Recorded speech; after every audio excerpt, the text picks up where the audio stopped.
Welcome to Everything Life and Real Estate. Let's get started with our hosts, Linda McKissack and Dana Gentry.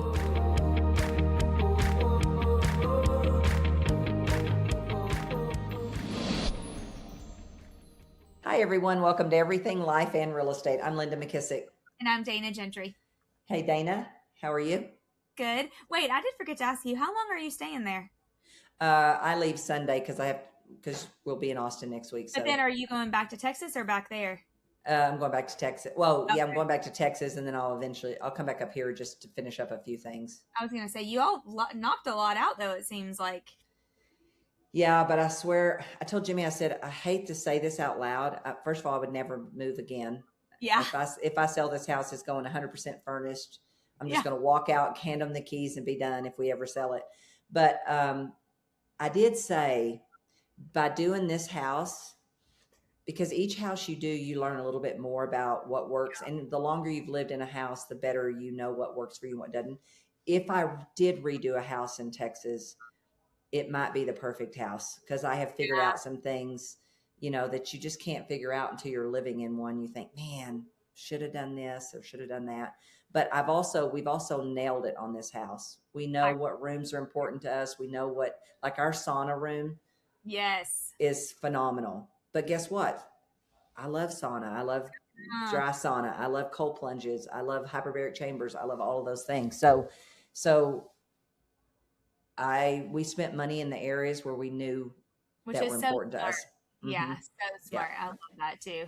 We're getting ready to redo our bathroom finally here in Charleston. They came this morning to do like final measurements and stuff. And Adam said, do you know what you're going to do? I said, yeah, because I've been like kind of planning it for a year. I just haven't had the time to actually knock it out.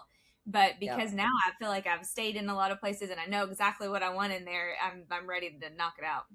Yeah. And nowadays too, with AI, that helps so much on figuring out how you want a room to be. And we did that 3D thing on our floor plans where we went and looked in this big warehouse and walked through our floor plan before it was ever built.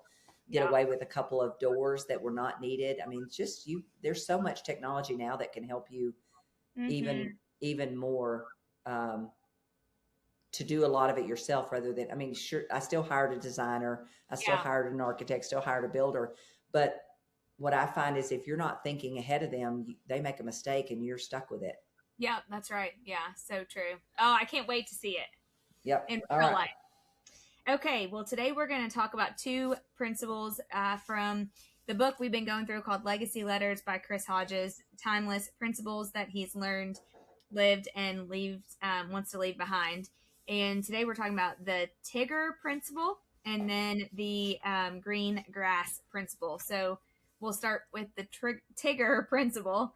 And he says, he talks about Tigger in Winnie the Pooh.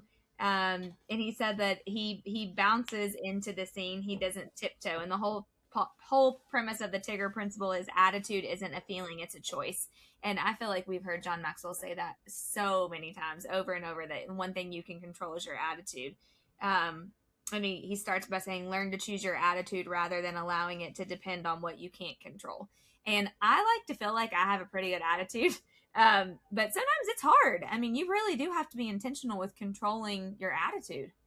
Yeah. Well, I think too, catching yourself when you don't have the right attitude, you know what I mean? So in other words, I think and understanding what are your trigger points that trigger the wrong attitude, right? Everybody has trigger points. And once you kind of start to recognize those, you can then stop for a minute.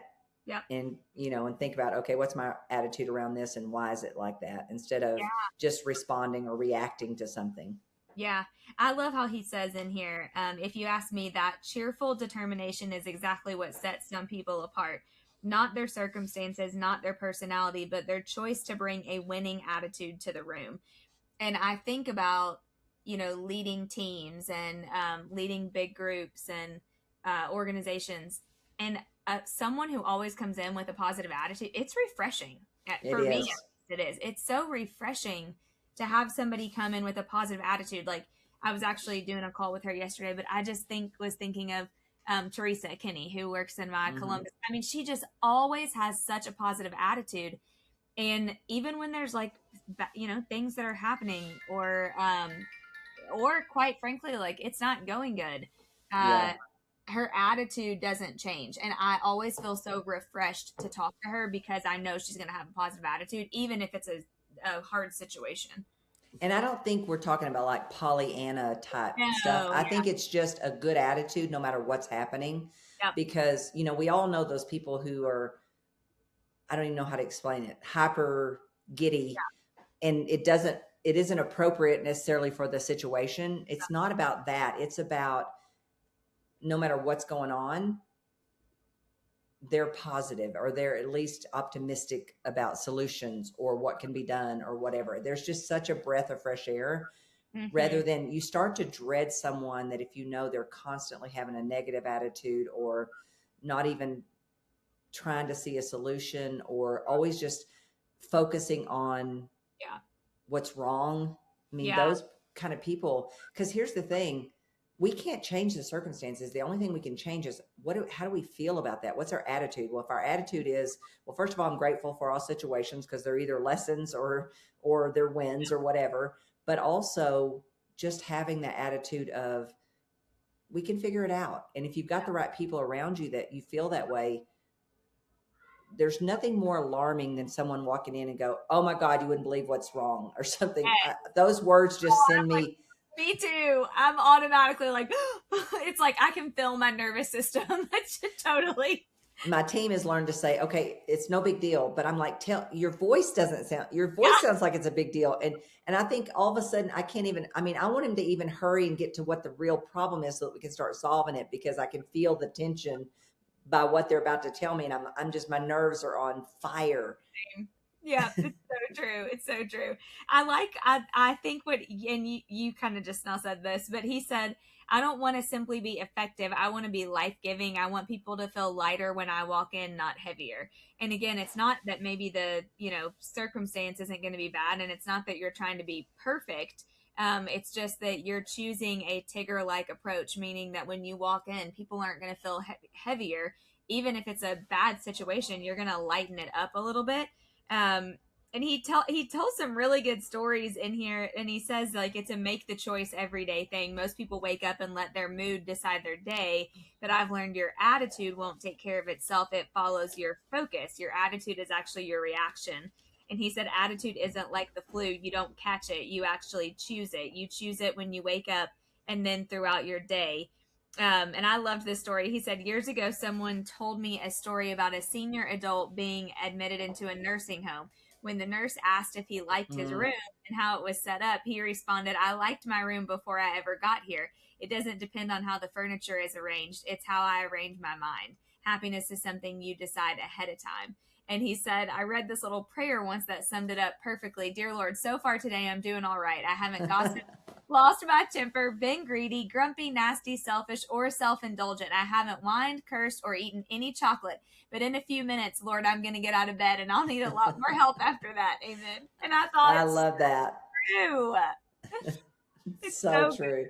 It's so good, but it is about starting your day with intention. And he says there's something powerful about that, and I do believe that.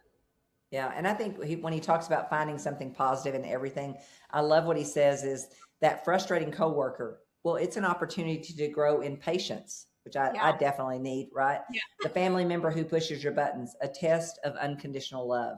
Yeah. That delay, that change in plans, a nudge towards something better. I mean, I think if you could just start to say, look for the positive in it, even if it feels like a negative, what is the positive in it? And I listened to a sermon today, and it kind of reminds me of this. It was Matt, my pastor, and he was talking about how, God never promised us a straight up. Honestly, he warned us in the Bible about how the tribulations and the trials and all the things would be once we made the commitment to him, right? And so, but there's this, when you can have this unwavering faith that everything is for your good or for whatever. Well, it's just like Carol's story that I told on the last podcast. Yeah. She could choose to see that every time her husband got, and I think it was up to like 10 rejections, every time he got a rejection, she could see that one way, but in the reality, when you see the whole picture, it was God forcing her to get to a place where she made a big commitment of opening this bin store and giving that as an opportunity to him. Yeah. You know what I mean? And so if you listen to any pastor or anybody, the Bible's full of that. Oh, But so to me, the Tigger attitude and the positive attitude is what we have, because we know that the outcome, no matter what the outcome is going to be for our good. Yeah, totally. Well, yes, I just love that, because it's basically developing a high appreciation for life. And when, especially as a person of faith, I mean, you have that, because like I try to do this thing in the morning where when I wake up and do my quiet time, like I'm grateful for the breath in my lungs. I mean, just like a true appreciation for the things that we take for granted every single day. And when you start with that mindset, you know there's going to be bumps in the road, you know, or things are going to happen. Like you said, that's promised to us, but you aren't rattled by those things as much as if, you know, you hadn't started with those. Like the one thing, this is so silly, but that pops in my head. You don't, thankfully, you don't have to deal with this anymore, but I do, and that's commercial flights. And it's like when a commercial, you know, when your flight gets delayed or it gets canceled or it's on time, and like you're instantly just like, I mean, it's just so, it can be so frustrating.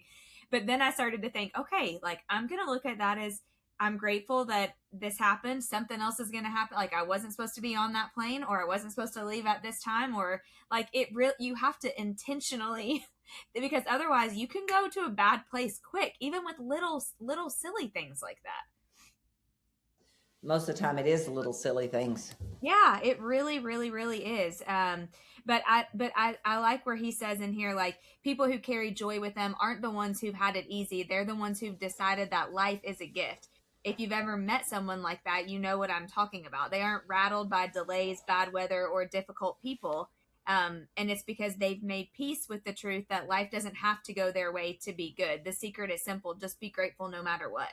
And it, again, that takes a lot of work. It's like that goes back to that prayer. Like you have to start way before you even get out of bed. But there's something magnetic about having a positive attitude and choosing joy. And, you know, like I think if I'm going to be around somebody, you know, like we're going on that mission trip, okay, to Dominican Republic in September. And when Jen was saying, like, who do you want to invite? Of course, I was prayerfully, like, you know, thinking about who the Lord would say to invite to me on the trip. But selfishly, part of me was like, if I'm going to be, you know, semi-roughing it out here for a couple days in the DR, who's joyful that I would have fun, that we would have fun and we would want to be with? Because there is something magnetic to being around people that, you know, are going to have a positive attitude, even if it's 115 degrees and we're, you know, painting out in the middle of the DR. Well, and you know, you and I said this when where were we at with John in where his home is? Highlands?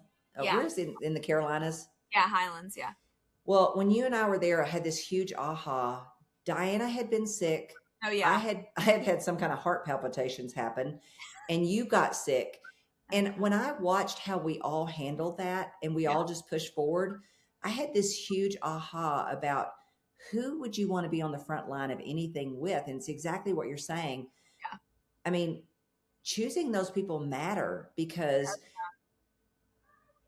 there are always people that can come up with any kind of excuse. Like all three of us could have come up with an excuse of why we couldn't do whatever. We couldn't go to John's thing, or we didn't fit, but we didn't. We just sucked it up and went, and we're also glad we did.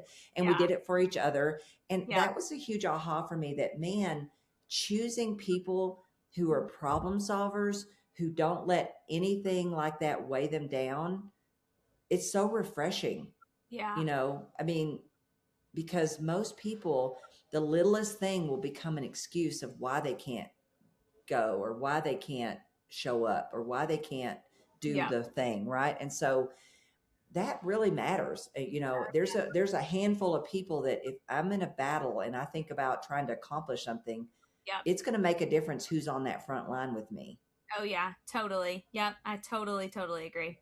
Yeah, this was just a really great one. I mean, just he gives one action item in here before he writes the little ending letter, and he said it's a great exercise to help you with the Tigger Principle. And he said, every night before your head hits the pillow, ask yourself, what was something good that happened today, and what was the best part of the day?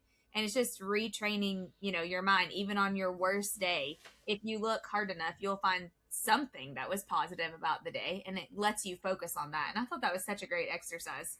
I think it was Wayne Dyer that used to have you put a band around your arm, and if you were about to have a negative thought, you were supposed to pop yourself.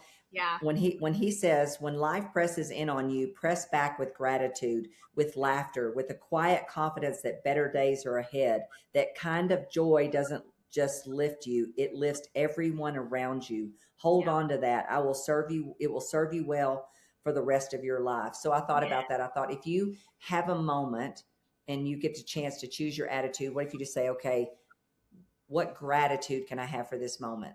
And that becomes your little band that you pop on your wrist before you choose the attitude that you're going to have. Yeah, so good. Such a great reminder. I love that. That was that last sentence. I love that so much. Yeah, and to me, the green grass principle that we're going to talk about next, it's a hard one, because I think the easiest thing to do is for someone to think, I'll just look for a greener grass wherever they go, there they are. Yep. And they're going to run up against it again. But I think, instead of seeing it as maybe it's just time to dig my heels in more, or look for why it's not working, instead of always looking for a greener grass. Because we all know people that do that. Oh, yeah. One thing to the next, to the next, to the next. Yeah. Yeah. He kind of relays this one a lot to marriage, but I just think it applies to so many different things. His little quote at the beginning, don't envy someone else's yard, fertilize your own. But there are people, and it is hard. I mean, I found myself at times thinking about that too. But I think we're quick to look to these other things instead of saying, okay, let me just really focus on what I have, because I have this for a reason, or I'm in this place for a reason, or and I think what gets confusing, Linda, is well, when is that an opportunity, or when is it not? Or how, I mean, you kind of have to have really good, what are they, bumpers around you, because it can be quick to be like, oh gosh, there's this shiny thing or that shiny thing. But I thought of an agent that I love dearly, and they've just popped around so many different brokerages, from one opportunity to the next, to the next, to the next. And I really feel like if they would have gone super full and deep and I just think it would, I don't know, you see it, but they don't see it, but other people see it sometimes. You know what I think about, Dana? Remember the E to P principle? Yeah. And for those of you that don't know, the E to P principle is if you could draw a line halfway across your page below the line, and the line is kind of a ceiling that all of us hit in our life. Sometimes we hit it daily, sometimes we hit it, after a long period of time. But the line is considered a ceiling, and below the ceiling is us just doing what's natural to us, right? What do we know how to do? What's easy for us? Whatever. The problem is that only takes us so far, and we start to hit our head up against this ceiling, this invisible ceiling, but we feel it, right? And what I think about is, I think people hit that ceiling, and instead of going up above it, like what the E to P chart now calls for, now just get focused on what you got to solve. Look for models and systems to help you, all the things that are a part of breaking through a ceiling. And you're always going to hit ceilings. And then once you learn how to break through them, they'll become your floor, and you'll get to go hit another one. But I think some people never do that. They just keep hitting a ceiling and going and looking for greener grass. Yeah, I totally agree with that, because it's easier than pushing through. Yeah. It's easier than double downing on, focus on, okay, what's my real issue that I need to solve for? What's a model or system that I could use to solve it? Yep. Totally. What am I focusing on? A lot of times they're not even focusing on what they really need to focus on. They're just thinking, well, I'll just jump over here. And then the problem is they're going to hit that very same ceiling over there. Yeah. He says this exactly in the book. He says, too many people give up too soon. And the key is, don't look for exits, look for answers. And a lot of times people are quick to go to an exit when they're not going, when they're actually not looking for answers. And in the book, he's relating this part to marriage. And he said, you would just agree that divorce is not an option, or that you're going to appreciate each other's differences, or whatever that is. But I just think that applies so much to other stuff in life too. And he said, oh, where was there one other thing in here that I thought that was so good? He talked a lot about just being intentional with it. Oh shoot, I'm trying to find it. Yeah, I think it's on page 109. Oh yeah, talking about that's when he was talking about marriage too. Keep the romance. But I think about, honestly, one good thing to do is look back, because it's easier to see things looking backwards. But when I think about making the call to Joe Harker and saying, I think I should quit when it pertained to the region. Yeah. Honestly, if I had quit, that would have been me thinking there was a greener pasture somewhere. And his advice of you can't quit because you never know if you're on the 5-yard line or the 50. I think about if I had made that choice to go ahead and look for a greener pasture or something that was easier. And I love Jim Rohn's quote that says, don't wish it was easier, wish you were better. Yes, I love that. I love that one so much. Yeah, love it so much. Yeah. Yeah, I thought this was a good one. I mean, it's obviously he was kind of more talking about marriage in this one, which I think is so great and people to read no matter how many years you've been married. But I also think there's just so many things that in life we want to compare or look for grass to be greener on the other side of. And a lot of times on the other side of that is stress, I found. Well, and I always go back to that book that I read years ago that says, everywhere you go, there you are. Yes. And, if you haven't even bothered to look inside to say, what do I need to do? What might I not be doing? Then you're just going to take and go hit that very same thing. Maybe not the first day, but eventually, because you're going to have to look for another greener grass. And then you're going to waste all this time looking for greener grass rather than reflecting inside and saying, where do I need to be more intentional? Where do I need to pay, more attention to whatever this situation is? Yeah. It also, one last thing I'll say before we wrap up, it reminded me too, especially with him talking about the marriage space, but even about how that therapist told you and Jimmy that time, like to have certain channels. Remember when you were, and I mean, even that is being intentional enough to fertilize your own grass, as opposed to like, comparing it to everything else or focusing only on the business. Like it is, I mean, there could have been so many times probably where y'all were like, okay, well, we're so stuck in the business and let's look about the grass being greener on this thing or that. But instead you said, okay, we're going to prioritize our marriage, our family, and the business. They're just going to be on different channels. And it just made me think about that. Well, and you think about all the agents that have gotten out of the real estate business because they think the grass is greener to go get a job. But the first thing they get at a job is a job description that if they had followed the job description of a great realtor, they wouldn't have needed to go outside of the industry. Right. Yep. So I think it's the easier choice instead of the right choice always. So I think before anybody makes a choice of trying to find greener grass, they need to say, where do I need to water my own grass? How intentional can I get where I am first, and let that be a last choice, not a first choice? Because if you make it your first choice, it becomes a habit. That's right. Yeah. So true. Yep. Well, I love the sentence that he ends the whole thing with, and he says, the life you water faithfully is the one that blooms. Yeah. And that's great. I mean, it sums it up in a sentence. Yeah. Yeah. He says, one day you'll look back and realize that the most beautiful parts of your life weren't handed to you. They were grown carefully and lovingly over time. Yep. So good. Love it. Awesome. All right. Well, thank you, Chris, for some other great legacy letters. We appreciate you writing such a beautiful book. And Dana, I guess I'll see you next week. And if you have not hit the subscribe button, please go ahead and do that now. Greatest compliment you can pay us is to pass this podcast along to someone else and to give us a great review so that people who don't know about the podcast can find us. If you have a challenge, an opportunity, a question, or a guest that you think would be good on the podcast, be sure and reach out to us at info@everything life and real estate. Dana, see you next week. Sounds good. See you then. Be sure to subscribe for more business strategies and tactics to inspire you to live an abundant real estate life. Don't forget to rate and review so we can bring you the best content. Find this and other valuable information at everythinglifeandrealestate.com.